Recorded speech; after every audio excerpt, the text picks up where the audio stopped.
evening. This is Primetime News. We're coming to you live and direct from our Newsfirst Centre here in Colombo. I'm Sonali Manigabaduge. A very good evening. I'm Jola Outskun. We start off with a look at the headline-making stories this evening.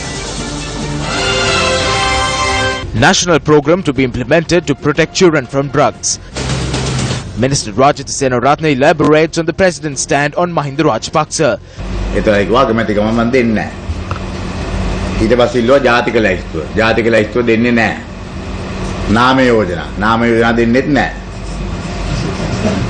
හරිනේ? Deputy Minister Ranjan Ramanaka's assessment on public representatives. පාර්ලිමේන්තුවේ අපි කතා කරන්න නැගිට්ටා මම හැමදාම කියනවා ඒක. ඉස්සරහා බැලුවම හරක් හොරෙක් ඉන්නවා. වම් පැත්ත බැලුවම මාළු හොරෙක් ඉන්නවා. දකුණු පැත්ත බැලුවම ඉන්නවා ස්ත්‍රී දූෂකෙක් ඉන්නවා. 4 crew members of a Sri Lankan Airlines flight injured due to severe turbulence.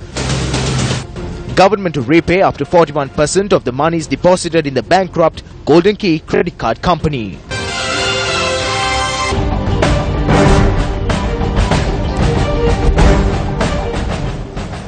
On our top story tonight, President Maithripala Sirisena says that a comprehensive national program will be implemented in order to protect school children from the drug menace. The head of state made this statement while addressing an event held at Richmond College, Galle, today. The 138th annual prize giving of Richmond College, Galle was held under the auspices of President Maithripala Sirisena today.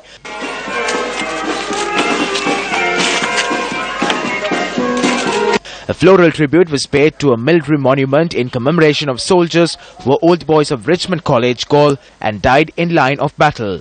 Thereafter, President Sirisena presented awards to students who showed exceptional performances. Through the sale of alcohol, the government generates a lot of revenue from the north. There are certain things that were mentioned when details surrounding the death of Vidya were called for. It is said that the youth attempt to try what they see on the computer and through television. They use alcohol and drugs when they attempt to try those things. At a time when you have taken the responsibility to face the challenges to create better citizens through good children, there are those who have no value for life and only love money, who are attempting to destroy human life.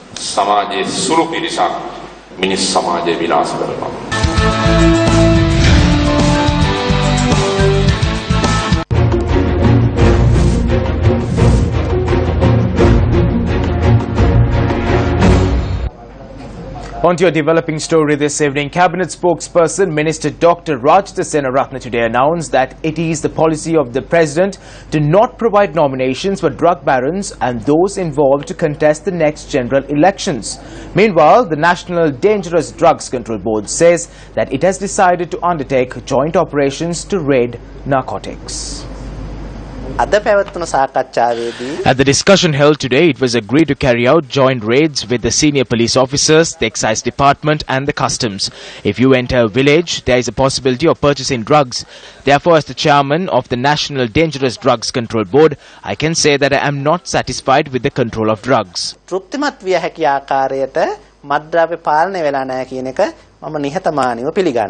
The discovery of large hauls of drugs over the recent past bear testament that the drug trade has become a major social issue.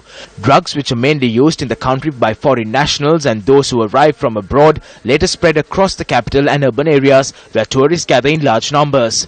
Persons involved in the drug trade have been arrested in all 43 police divisions in Sri Lanka thus far.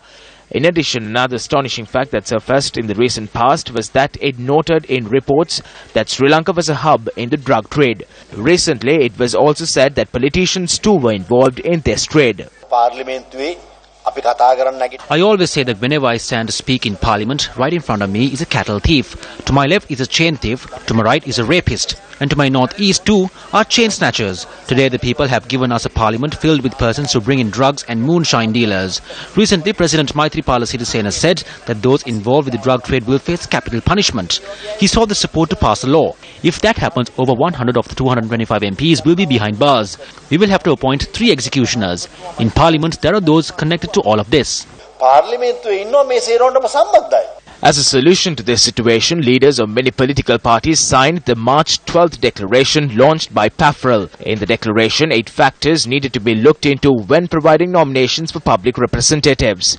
One of the essential common criteria mentioned in the March 12th declaration was that the public representative to whom nomination would be given should not be a person who is engaging or had engaged in the past in the trades such as alcohol, drugs, gambling, casinos and prostitution that are detrimental to the well-being of the country.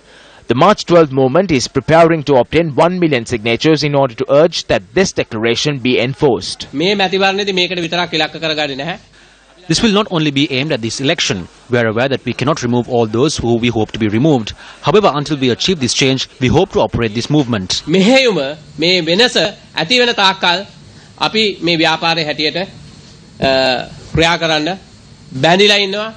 When the declaration was signed, there were two senior politicians on either side of me. One said that it is easy to sign it, but difficult to make it to the list.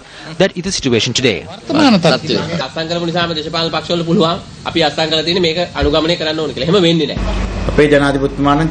It is said that drug barons and vagabonds will not be given nominations. That is the policy of President Maithripala Sirisena.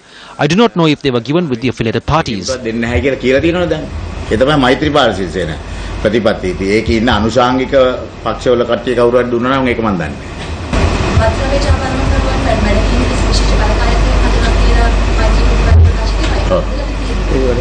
ඒක වැඩ පටන් අරගෙන දැන් තියෙනවා. එතකොට තවත් එකක් තමයි අර ලිස්ට් එකක් පිළිග දානවා කියලා චාරන්න. ඒ ටික දැන් ලෑස්ති කරගෙන යනවා. නෑ මේක හොඳට බලන්න ඉපේ නිකන් අවුට ගියාට පුළුවන්. එක්කෙනෙක් දෙන්නක් ඉන්නේ බර ගන්න. As the youth of the Sri Lanka Freedom Party, we are against the spread of drugs and intoxicants across the country. Therefore, it needs to be eradicated from the country. For this, we present policies and proposals to the President. We have made the request and we have seen some results. A media briefing was convened in Colombo to discuss on the need to appoint productive public representatives for the country during the upcoming election. The media briefing was organized under the title Campaign for Clean and Competent Candidates. The time has come to make a change. In order to achieve this, log on to our website cccsl.org and present your ideas for a system to appoint the suitable candidates and representatives for the country. Through this initiative, we can look at the qualifications of the suggested representatives and select the most suitable candidate. If they do not choose a political party, they can contest the polls independently. Who have we elected to Parliament? 94 of them have not even passed the GCE ordinary level examination.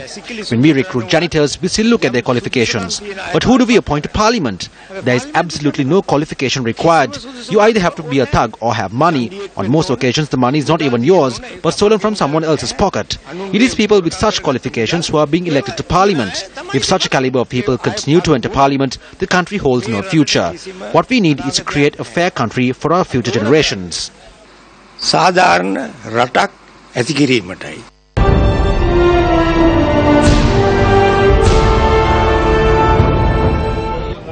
Well, views were expressed on the political fora today as well on the 20th Amendment to the Constitution.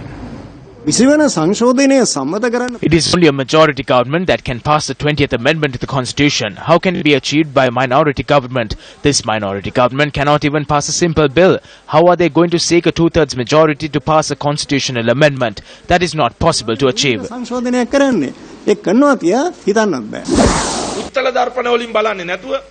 Do not look at this like looking at different mirrors. Look at the 20th Amendment to the Constitution clearly. All the political parties need to stand in front of a clear mirror and provide a proper answer. We make respectful request to provide this.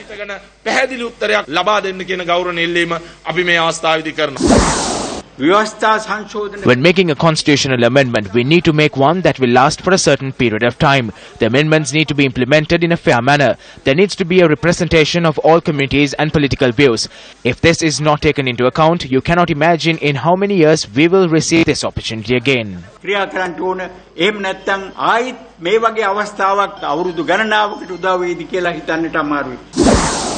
Prime Minister Ranil Wickremesinghe is attempting to tangle the 20th Amendment to the Constitution with the no-confidence motion. Ranil Wickremesinghe attempted to dismantle the 20th Amendment to the Constitution in Cabinet by presenting amendments that will not take place. However, he could not bring about the 20th Amendment with no end through the Cabinet. The United National Party brought this to a position where it will not transpire. We do not approve this. It is unimaginable to say that the number of MPs needs to be reduced when the population is doubling. It was the UNP that initially said that electoral reforms are required. However, within the framework of 225 MPs, the people are against the increasing number of MPs. However, all in Parliament are saying that this is important. We are prepared to join hands with them and work for it. On to another headline-making story tonight. Cabinet spokesperson, Minister Dr. Rajitha Senaratne says that President Maithripala Sirisena is not prepared to provide former President Mahinda Rajapaksa the prime ministerial candidacy or a national list MP position or nominations for the elections. Speaking at a press conference convened to elaborate on cabinet decisions, the minister said that the committee appointed by the Sri Lanka Freedom Party was informed by the president in this regard. The committee met the president yesterday. The president had instructed the committee to continue with the discussions from where it stopped. The president maintains his stance. It is the same stance that he has on former President Mahinda Rajapaksa. He first asked the post of Prime Minister. The president said no. Then he asked to enter Parliament through the national list. The president said no. Then he asked for nominations. The president said no. That is it. We will continue from there. හරිනේ එතන ඉඳලා ඉදිරියට මොනවද දෙන්නද මේ මන්ත්‍රීකම් කළා. What is there to be given? He had been an MP, minister, opposition leader, prime minister and even the president. What else is left to be given to him? The people gave him everything. President Maithripala Sirisena will not take a step behind. He will move forward through good governance. There are no conditions in this. Anyone who favors good governance can come. However, they need to come through good governance. Bandaru Nayaka was not killed by the UMP. It was persons from his own party who did it. This president will have to face pressure and hurdles. He is strong. That is why the president has a personality. It is not about the body, but the mind and brain. Those two are fine. එන හොඳ ආත්ම ශක්තිය මේ ජනාධිපතිතුමාට. ඒක තමයි පෞරුෂය කියන්නේ. මේ බොඩිය නෙවෙයි. හොඳේ මොලේ හදවතයි. ඒක හොඳට තියෙනවා. Parliamentarian TB Ekanayaka says that if an election is not held, the United People's Freedom Alliance must be given the opportunity to form a government. The MP made this statement while addressing a media briefing at the Abhayarama Vihariya in Narampita today. We received the parliamentary agenda for the next week and there is simply nothing important in it. 2 days of the last week were just for mourning. I have not seen a single country in the world where a no confidence motion which was handed over to the speaker against the Prime Minister with 105 signatures of MPs was stopped and postponed without it being taken up for debate.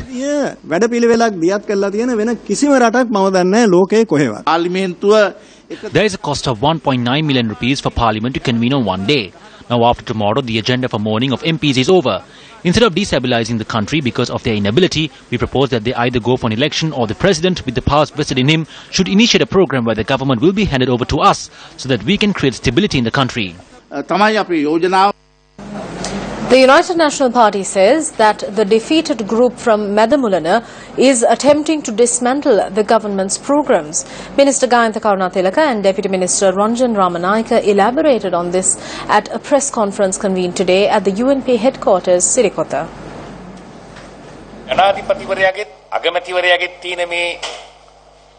A group of defeated persons from Madamulana who cannot bear the good conduct between the President and the Prime Minister are attempting to dismantle the government's programs. We see this on a daily basis. They say they want to take over the government. The people did not cast their mandate to hand them over the government. They voted to send home the previous government and establish a new rule in the country. When we go in for the general elections, the people will show who they have placed their trust on and who they have no faith on. The people will make that decision.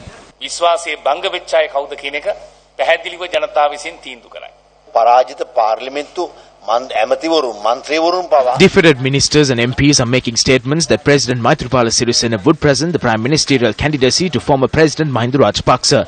They say that such a promise has been made. I can responsibly state that such a conduct will never take place. When I met President Maithripala Sirisena on a personal note, he said that if Mahinda Rajapaksa was given the prime ministerial candidacy, it would only cost him a bullet to become president. Mahinda Rajapaksa ජනාධිපතිතුමාට අගමැති අපේක්ෂකම දුන්නොත් ඔහු ජනාධිපති වෙන්නට වියදම් කරන්නේ උණ්ඩයක් පමණයි කියලා.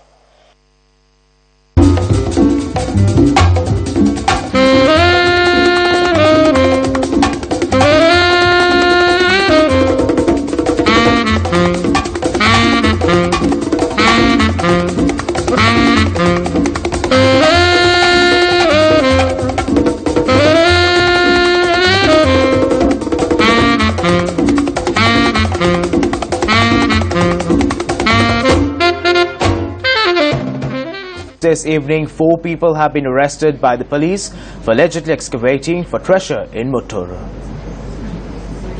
The police said that the group were excavating for treasure under the guise of digging a well. The police said that the suspects were taken into custody along with a backhoe loader and a jeep. 3 suspects who were arrested at the site were placed under remand custody until the 30th of this month after being produced before the Trincomalee Magistrates Court. Another suspect who was arrested yesterday was scheduled to be produced before the Muttur Magistrates Court. The suspects are residents of Topur and Trincomalee areas. At least 4 crew members were injured when a Sri Lankan Airlines flight flying from Paris to Colombo encountered severe turbulence. Media spokesperson for Sri Lankan Airlines, Deepal Pereira, said that the pilots were able to land the flight safely without injury. Sri Lankan Airlines Colombo-bound flight UL 564 from Paris with 193 passengers and 16 crew members on board experienced turbulent weather conditions while reaching Sri Lanka. Media spokesperson for Sri Lankan Airlines Deepal Pereira said that the flight met with turbulent weather upon entering Sri Lankan airspace. This incident happened over the Arabian Sea closer to the western coast of India. Aircraft was flying at 39,000 feet with a speed of Mach decimal 79. Mach is ratio of the speed of sound, which is basically maintenance speed of 79% of the speed of sound.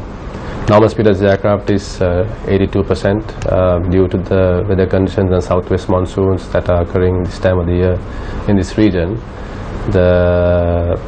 The pilots have reduced the speed to keep the passengers comfortable throughout their journey. This incident was about 1.5 hours away from Colombo. Basically, due to the monsoon or weather, the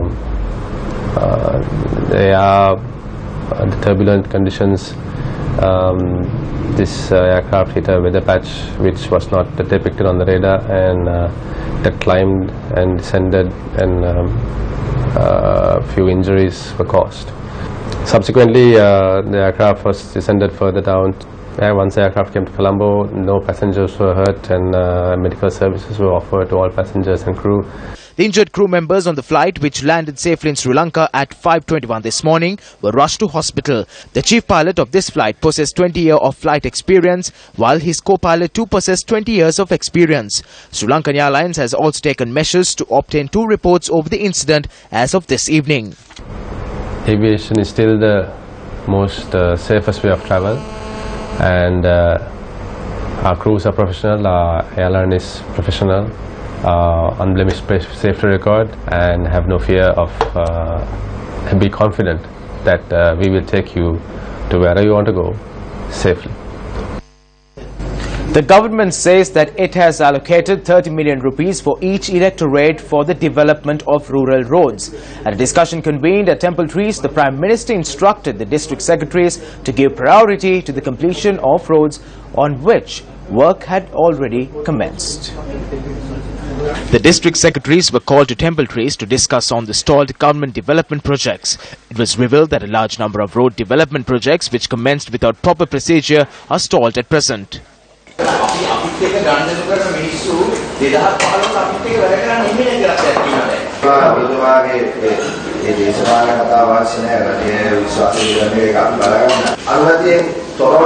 We do not need any political discussion here. We will take care of the trust on the government. Because of procedure not being followed, these constructions are not in the list. The village people do not know of that. They say that the road is not developed. They say that the new government has stopped it. It is accepted here that work has commenced without the proper approval. That is not what I am asking from you. Give me a direct answer. Are there any stalled construction of roads that are not in this list? Yes or no?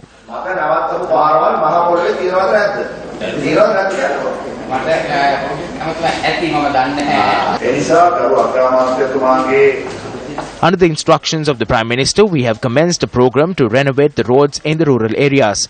Every electorate has been allocated 30 million rupees for this program. Do not use these funds to pay the previous settlements. Those payments can be settled later. What needs to be done is complete what was started. We will look into settling the previous bills. We have decided to give priority to complete the work on village roads. We need to direct more funds for education and health. Education and health sectors have seen a downfall in certain areas. After the election, the development will commence in a large manner. The key mechanism for that is the district.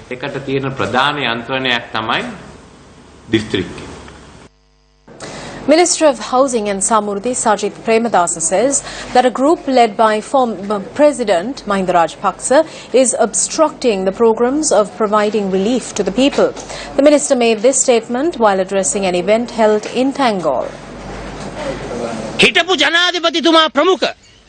A group of hypocrites led by the former president are conspiring to oppose the government's relief program for the people through various means. I would like to ask this from the former president. During his time, houses were not built in the country. To erase that destruction you caused, under the good governance government, we are building 50,000 houses this year for the people. Why are you against this? The event was held to declare open the water supply project for Madumal Mawata in Nidahaskama West under the Tangol Divisional Secretariat. 3 suspects, including Superintendent of Police of the Colombo Crimes Division, Roshan De Silva, found guilty of murder of a schoolboy, were sentenced to 8 years of rigorous imprisonment. The SP was sentenced by the Pandura High Court for the murder which took place when he was serving as a police OIC. The sentences were handed down by Panadura High Court Judge M.Z. Rashin today. In addition to the 8-year prison sentence, it was ordered that each of the suspects pay a fine of 25,000 rupees each, and if they fail to do so, they will be sentenced to an additional year of rigorous imprisonment. The suspects are charged with the murder of a 16-year-old boy on the 15th of January 1990 and later burning the body in the Pokunavita area in Horana. Meanwhile, former mayor of Dambulla, Jalia Opatha, has been arrested. The police media unit said that he was arrested on charges of sand mining in a reserve. The police media unit added that the former mayor, who was arrested by the Kandy Anti-Vice unit, has been handed over to the Dambulla police. You're watching News First. A scarcity of drinking water in the Hambantota Divisional Secretariat has put its residents in a state of despair. News First looks deeper into the hardships faced by the people of the Hambantota Divisional Secretariat area. We came across these people who are residents of the Meegahadura, Hatakutawa, Gonnoruwa and Hedilla areas of the Hambantota Divisional Secretariat, waiting anxiously on the side of the carpeted byword for drinking water. While many of us have the luxury of an unlimited supply of water, these locals solely depend on a water bowser, which comes their way just once a week. සතියට සැරයක් වගේ වතුර දෙන්නේ බවුසරෙන් ඒත් අපිට ඒ සතියට දෙන වතුර ටික අපිට ඒක අස් කර ගන්නවත් අපිට භාජන නැහැ. නාන්න වතුර නැහැ, මඩ වතුර ටික නාන්න ගිහිල්ලා. දැන් සතියකට සැරයක් බවුසරයක් ඇවිල්ලා වතුර දුන්නා මේක අරගෙන තියාගන්න භාජනයක් තියෙන්නේ. බෙරල් දෙක තුනයි තියෙන්නේ. අර බූලි. ඉතින් ඒ ටික ගත්තම අපිට සතියකට මදි වතුර. මත්තල එයාපෝට් එකට යන ගුවන්තොටුපොළ පාරමේ අපි පාරායින්ට වෙලා හූල්ල බලාගෙන ඉන්න ඕන බූලිය තියාගෙන වතුර කවුරු හරි ගෙනල්ලා දෙනකම්. The scarcity of water in the area has taken a toll on even the children in the area. Though a project to supply water through a tube well from Siribopura was initiated, the supply system has not been completed.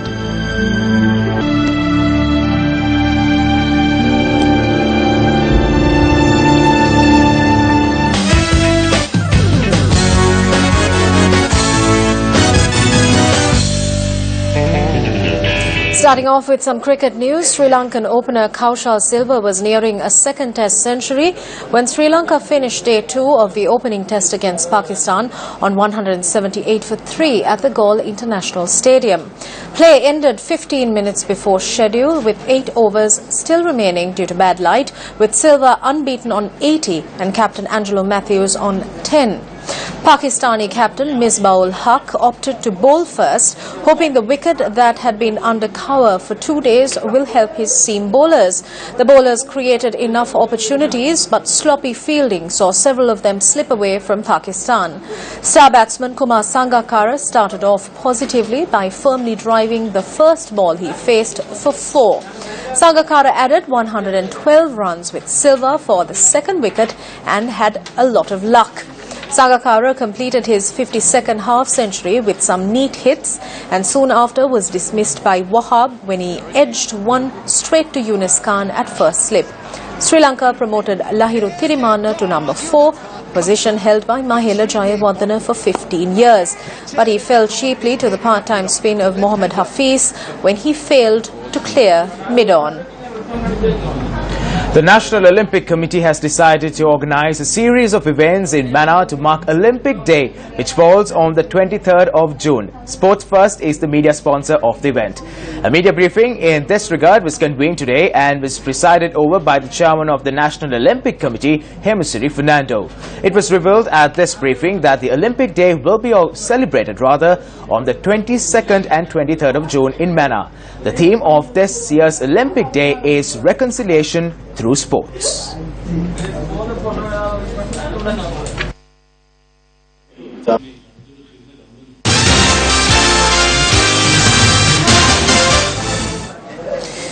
Well, moving on to business news tonight, Deputy Solicitor General Viraj Dayaratne informed the Supreme Court that the government had taken a decision to repay 41% of a Golden Key depositors' money.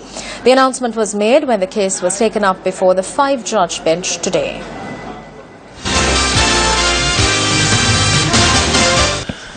Accordingly, repayments to deposits of less than 2 million rupees will be made within a month.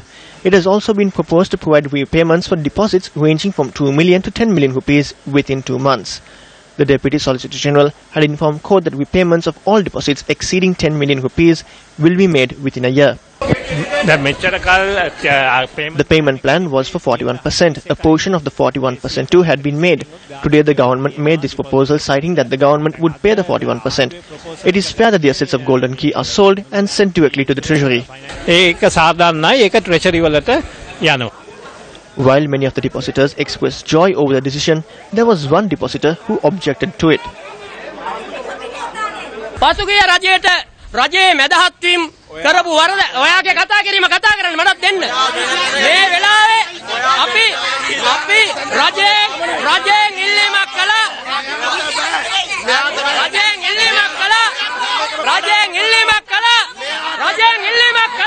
මේ වරද නිවැරදි කරන්න කියලා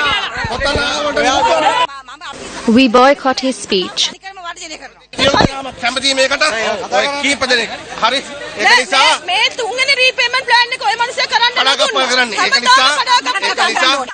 After a period of 7 years, the just decision has been given to the depositors. The Supreme Court also instructed the Deputy Solicitor General to present the Cabinet report over this decision taken by the government in this regard on the 25th.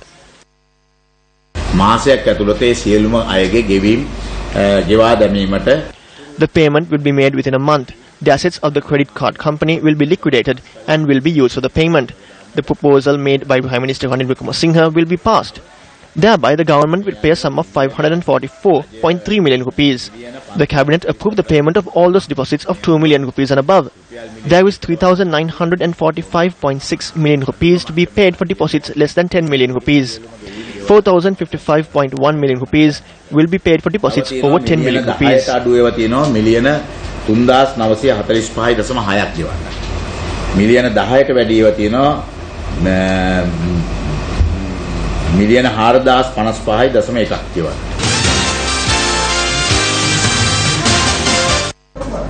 Well, on that note, we wrap up the news for tonight. Thank you very much for stopping by. For the Newsfirst team, I'm Joel Outscourt. And I'm Sonali Manik Badge. Good night. Good night.